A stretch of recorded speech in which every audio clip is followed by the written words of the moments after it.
The reason we're going to a car dealership is because Sarah has expressed an interest in getting a better car, and she mentioned that a Mercedes or BMW would be good. As you can see, we're in my Mercedes now, and as you can see, we're in my Mercedes now. Yeah, sorry. So we're actually kind of right in the middle of a discussion, me being a Republican and Sarah being, I don't know, maybe she's going to convert because she's not happy with Obama right now. I do not affiliate with any political party. They've deepened the canal before, and every time they do, more of the freshwater marsh here gets contaminated by saltwater. And Savannah is one of the very few places on planet Earth that even has freshwater marsh. And freshwater marshes contain something like 10 times more variety of species of animals and plants than saltwater marsh. So if our freshwater marsh goes away, like many different species may actually become extinct, if not severely endangered.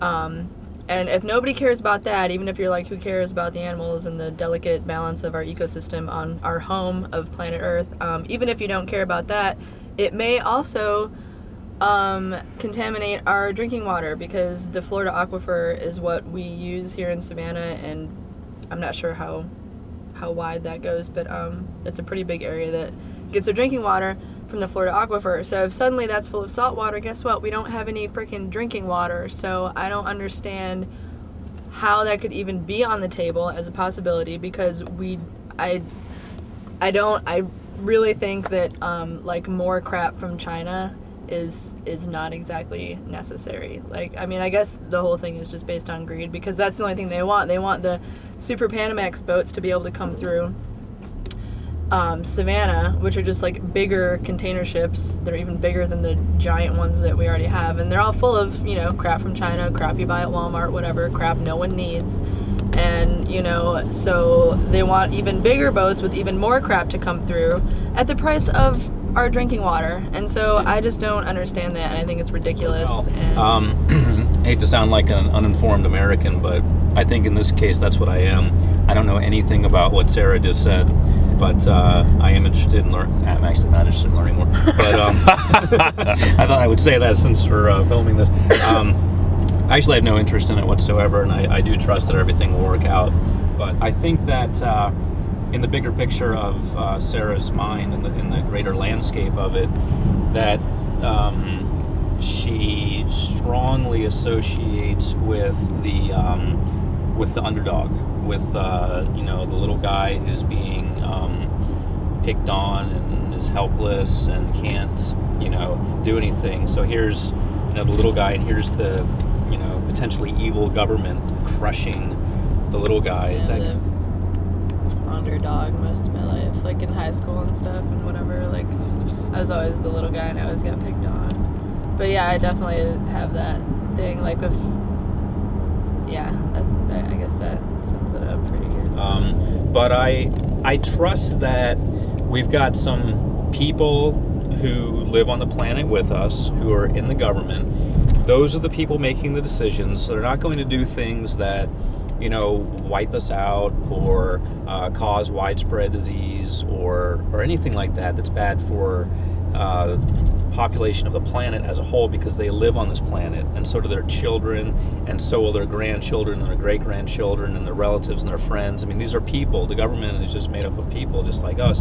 So although I do look at a lot of the steps they make as completely idiotic, I also realize that I, as a human trying to make the best decisions, would also make completely idiotic decisions every now and then. That something is not a threat, like truly believe that it's not a threat, so they don't do anything about it, but turns out they're wrong and it is a threat and we all die. I don't know. I feel like it's more about money and less about, like, just the good of all.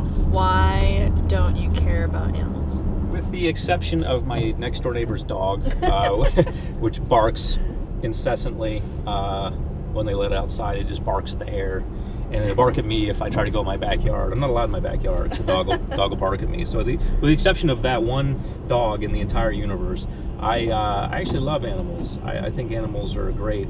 However, that does not equate to me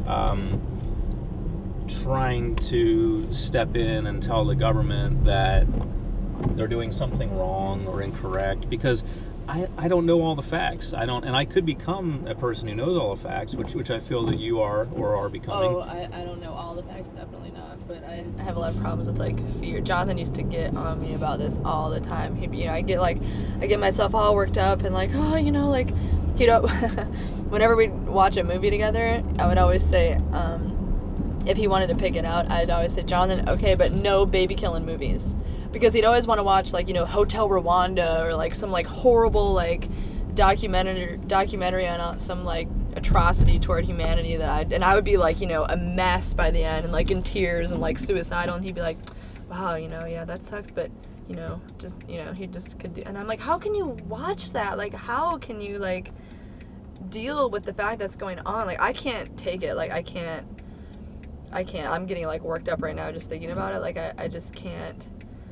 I guess I kind of take it all on myself, because I can't do anything about it, and worse than that, even if I could, like, I don't want really to like drop my life and move to, I don't know, Guatemala and like, volunteer all of my free time. Like, I don't even really want to do that, because I like my comfort and I like my whatever, and that makes me feel bad about myself. And then, but like, even if I did do that, I mean, how much could I really change, and I just feel like really helpless and fearful, and like, because whether, if Steve is wrong about all that, like, hopefully he's right, like, I really hope that he's right, and maybe he is, but if he isn't, there's nothing I can do about it. And being out of control, I have major problems being out of control, like not being able to control situations, and I just have like major like fear, of kind of big picture stuff that may or may not happen.